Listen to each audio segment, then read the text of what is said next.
Hello, good day, and welcome to ITE 17 subject. This is ITE Technopreneurship for BSIT and BSIS. My name is Jennifer, and I will be your facilitator for this semester. Now, let's talk about our course details for our syllabus. ITE 17 with a descriptive title of ITE Technopreneurship is a 3-unit lecture course and we have 54 hours of class in a semester. Course is designed to explore the entrepreneurial mindset and culture utilizing a technology or engineering background. This should also fit into goals of starting a company or being involved in an entrepreneurial or research and development effort in companies of all sizes and industries. And as well, this is applicable also in training future scientists and engineers to participate in R&D activities. So at the end of the semester or along the way, you are expected to first recognize a business opportunity and develop solutions to a social problem or social pain.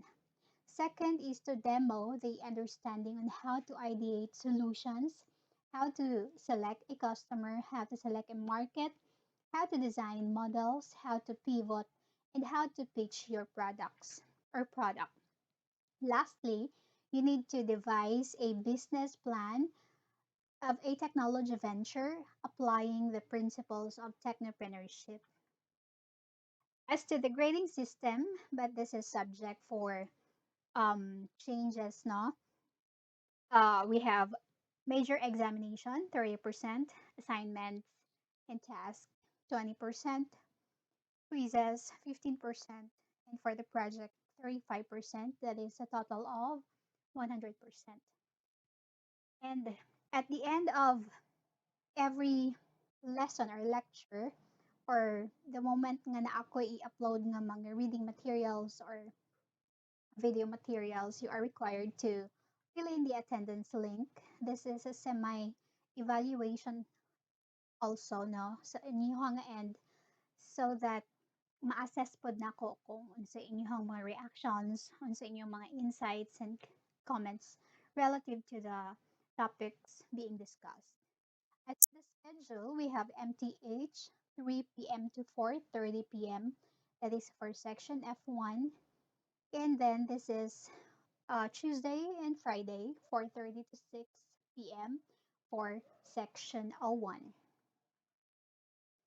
All right, so for the potential topics, so what we are doing now is the orientation, and that is to be followed by the journey of becoming an entrepreneur, and then the players, the idea, the customer, the product or the market, business itself, how are you going to pitch your output. For the task, so I have included 12 tasks already sa ato ang syllabus. That includes the quizzes na wala pa nato na-integrate ang quizzes sa inyong syllabus. But don't worry much because these tasks are so simple for yourself and for your team development. I've also designed a weekly na mga activities nato na, and hopefully nga ma-follow nato ni siya. As you can see natay duha ka weeks nga medyo bakante ta. Now this is intended for schedules like for instance na ay mga urgent activities along the way. So at least na patay uh, schedule nga pwede na ma-adjust.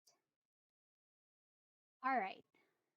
And also, I've also created an ITE 17 subject in our MASAL learning management systems. And hopefully, I hope nga na add tamutanan, but I guess na ay mga estudyante nga I don't know, dili pa siguro officially enrolled. Mo nang di na ko sila ma-add. So check your accounts and see if naana si ITE 17 sa inyong profile. If wala pa, so i-contact lang ko anytime. Also, I have created this official Facebook group for our announcements. No, I can also upload files here, and this is intended for section F1 and O1 only. So I hope nga mo join na mo din hina. And kung wala pa, so yeah, pag-join na mo. We also have a Facebook group chats. Ayan, so para sa mga urgent nga questions ninyo. Right, so we have ITE 17, O1, and F1. In case wala mo na notify nga na nag-invite sa inyo ha, check on your spam messages kay basig naara dito naka store no ang invitation sa inyong classmate. And also, we have a Google Classroom, right? So, na-invite na nako halos tanan. But then, yeah, using your Carso email address. But if you wanted to make use of your primary email address, okay lang na siya. You can click on the join button and then use this class code to join the class. All right, so our Google Classroom is intended for the capturing of your assessment of your performances because nahitabo man gud nga sa masaw usahay medyo mapuno siya and then the admin would require us to delete some of our previous nga mga subjects and dili ko gusto ana nga ma-delete tong mga output sa akong mga estudyante no, especially katong naapay mga kulang katong na INC sa subject. So mo na nga um, nagabuhat ko og Google Classroom kay at least ang storage nato in house kay Google no dili wala sa ato ang eskwelahan. All right, let's proceed. I know you are well aware of our vision mission, and as your class facilitator, it is our duty to always remind you na bisan pag graduating na mo, bisan pag naniguwang na mo sa CSU, so we'd like to remind you that we envision to become a globally engaged university excelling in science, engineering, and the arts. And for us to achieve this vision, it is our mission to produce a globally competitive and socially responsible human capital for us to sustain the development of our Caraga region. Now, the question is how can we achieve this mission? So, there are some key specific areas now to contribute in achieving the vision mission. The first on the list, we have research. So our goal of producing quality researches anchored to the priority areas of the local and national industries. Another is by providing and delivering quality educations. Another is generating revenue from our research outputs. And once na natay research outputs, we can deploy that output to a community or communities nga nanginhanglan sa atong services. Alright, so mo ni siya ang apat na pillars sa isa ka academe or sa isa ka university nga dapat dili mawala. Although kita as estudyante medyo naka-focus ta on instruction, right? So these activities are acted upon by our researchers, our instructors and professors, our extensionists, our income generating project in charge. But if we go back to our mission and vision, you would see there that you as students play a vital role in achieving the vision mission. Kung tanawa na to sa inyoha naka-focus ang mission, right? We have the term there, human capital development, human capital, responsible human capital, a globally competitive graduates. No? That's the reason nga ibalik na ko sa inyo ha, ang question. Like, ano sa ika-contribute ninyo for us to achieve our mission and vision? Right? So, kami sa among end, we are doing everything para lang ang learning experiences ninyo sa CSU okay, no? At least ba ka nang satisfied mo sa naagihan ninyo sa mga experiences ninyo. So that is your first task. How can you contribute to achieve the VMGO of our university and your program? So you need not to answer that one as of the moment because you have plenty of time later on. No? That would be your first task. All right, so this is the first page of our syllabus. And if you have questions relative to it, just feel free to ask. Also, I will be uploading this after our session. Now, let's proceed to the topic one, the journey of becoming an entrepreneur. All right, so as mentioned earlier in the course details, our subject is designed to explore the skills and mindset of a successful entrepreneur or successful entrepreneurs. These skills also just happen to be the skills and mindset of successful engineers, innovators, and successful business leaders in both large and small companies worldwide. And with the help of your local instructors, with the help of your thesis and capstone advisors, with your friends and peers, your journey will take you from your idea to prototyping and onward to the important skill of telling your unique and compelling startup story and of course inspire others no nga mosunod sa inyo ha. All right? And this journey from idea to telling a compelling startup story can be made possible if you engage yourself in entrepreneurship, because this is the key to rebuilding a sustainable future and to change the world. If you really wanted to change something, if you really wanted to change even yourself, you need to start now and you need to change the way you think, no, the way you select the kanang choices sa inyong kinabuhi. Alright? Yeah. So let's define first the entrepreneurship in the simplest statement. This is the creation and management of a new business to accomplish an objective that adds value to the target market. So if we will try to observe the world today, daghan kayo tag makita nga ga pamaligya online.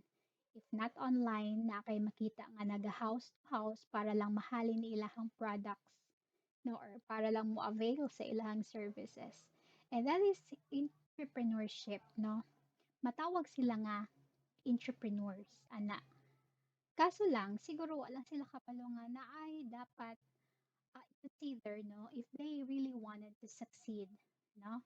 So sa ato nga klase din dapat ma-highlight and dapat ma-emphasize nato kung unsay objective nato. Why we are pursuing this kind of idea, why we are pursuing this kind of product, no? And apart from that, kailangan nato i-define unsa ang value nga mahatag ani nga idea or mahatag ani nga product dadto sa ato ang target nga market. So mo na ang dapat nato timan-ano if we wanted to venture sa business. Alright, so let's talk about your journey first. So some student teams, some of you will come up with a viable technology startup ideas and solutions, and many will not. But I hope nga naagi tayo pabuhat, right? Dili lang kay the sake kay na-enroll mo karon. So some of you will learn that you love entrepreneurship or technopreneurship. Others will decide nga it is not the right choice for them. All right? So siguro ang uban po sa inyo ha na yung mga mindset na yung mga panghuna-huna nga, okay, let's do this for requirements purposes. Buhaton tani for the sake of our grade as long as magraduhan ta bahalag the rest, no? So I hope ingana, dili ingana ang ato ang mindset, no, as of the moment. Now what we really hope after the semester or somewhere along your student and professional journey is that you would find it in your heart to have the passion for business venture, that you will prosper, that you will thrive following one of this startup journey on screen. Yes. Um, Naiupat ka startup journey nga pwede na to i-take din alright? So, but that doesn't mean nga mao gyud ni siya nga model ang imong i-follow, right? Because there are successful people out there no nga na billionaire siya, na millionaire siya without knowing this startup journey. Nalang siya kaugalingon nga strategy, nalang siya um, drive no para humanon ang iyahang para i-pursue ang iyahang gusto mahitabo and so on and so forth. So the first startup journey is from idea, and then you form a team, and then you validate your users, customers, and market now to assess if the solution being developed or ang problem nga imong define ni fit ba sa solution nga imong develop. And from there, nag-create kag product nga mo fit pud sa market, you go to market and look for an investor, no, a funding agency, and then scale up. That's the first journey nga pwede nato i-take as a team or as an individual. Second is pwede ta magsugod as a team and then come up with an idea and then follows the validation phases up to scaling up. The third journey is from research. So you have your uh, research problem na subject. I'm sure daghan mo ma-realize diha, no? Para lang makakita mo problem nga pwede ninyo buhatan og application, and then you team up and then follow the validation to scaling up nga processes or nga phases. And then the last is research, team, problem application, and so on and so forth. All right. So the idea and forming a team for me is the simplest phases, no, in starting up a business. Dali lang siya. Pero dili pod ko nag-ingon nga ingana ra gyud kadali kay even ang pag-ideate medyo naapod siya medyo crucial pod siya, no. And then sometimes ang mga teams, ang mga founders mas stuck diri sa center nga part, no. Naa diha ang bugat nga part because like for instance, wala nila na define og tarong kinsa ilang customer. They have this brilliant idea, but then again, in terms of the usage, in terms of the people who will avail the solution, who will avail the product, wala nila na consider. So pasabot wala sila yung market. And if di ka makahawaan ng nasa center, I'm sure asa ka padulong na kapadung sa graveyard. So di ka mo scale up. So nasayang lang ang imong hago, right? All right. So asa na ta? Proceed ta. Moving on. Um, the art of becoming. Unsaon gid para mahimo tag technopreneur or entrepreneur or businessman. Unsaon ka na ako negosyo niya mo succeed ko. Now, that's the goal of the entrepreneurship education, to empower students with the skills of proactive discovery. That's the reason nga nung gi-integrate na to ang technopreneurship na subject sa inyong curriculum, no, for you to have the skills of proactive discovery. So, kami as your facilitators are just there to guide you, no, so that you can discover things. Kay bisan pa og unsaon na mag-ingon sa inyo nga this is the best idea. This is good for your team.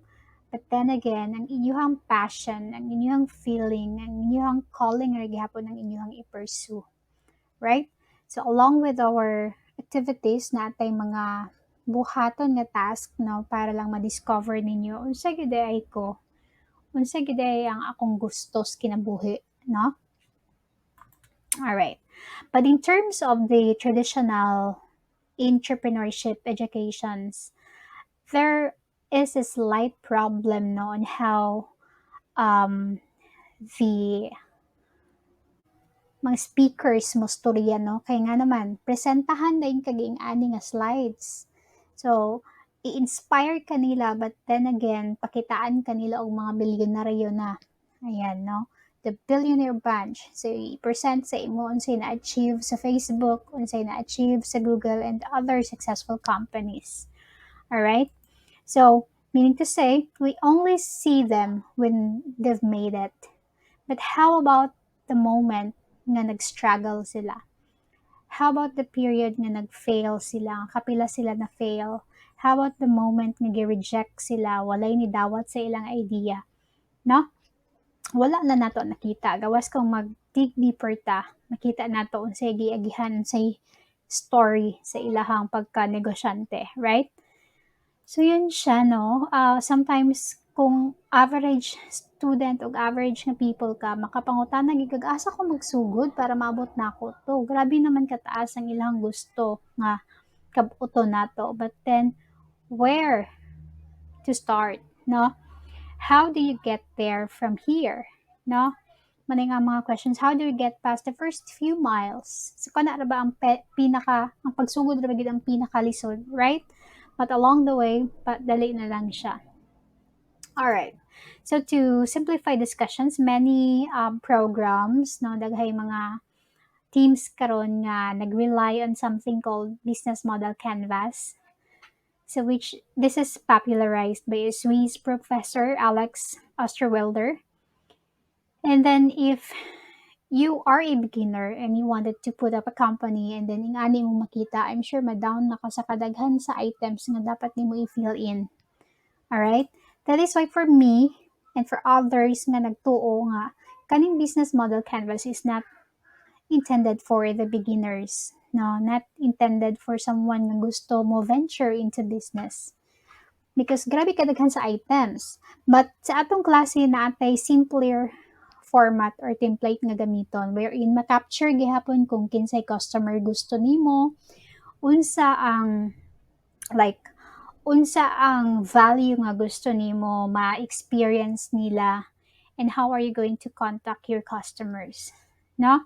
Again, good sa business model, but then not intended siya for the beginners. This is intended for a company nga naka-scale up na or na experience, and if they wanted to change parts of their value propositions, they wanted to change the customer structures, or basta kay naalang sila i-modify sa parts sa ilahang strategies, pwede nila gamitin si business model canvas.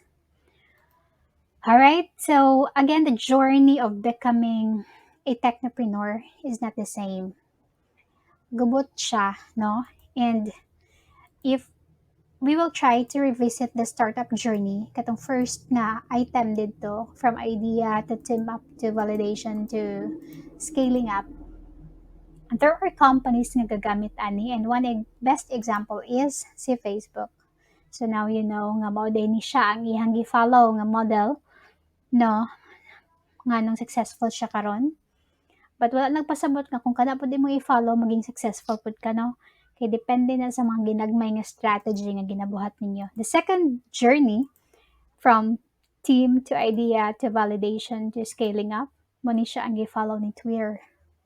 And the third journey nga nagsugod sa research and identifying, defining the problems, come up with a team and validate, go to market and scale up, mo ni siya ang gi-follow ni Google.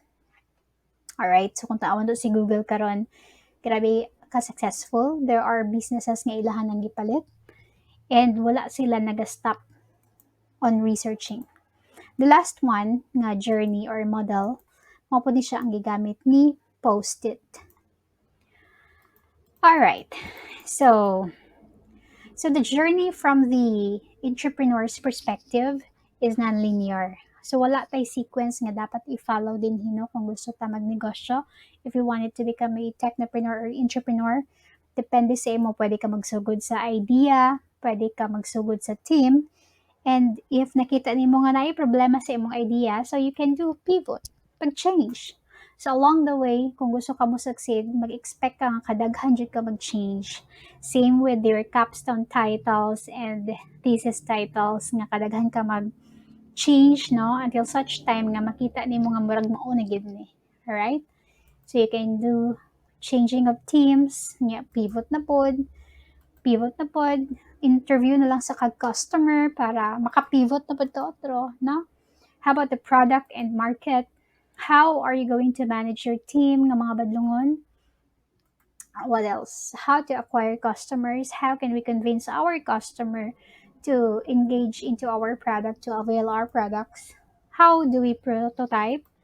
No, sa tong mga basic skills kailangan para lang mabuhat na ko ni siyang idea. Not to mention ang hardware nga part, no, sa tech, no.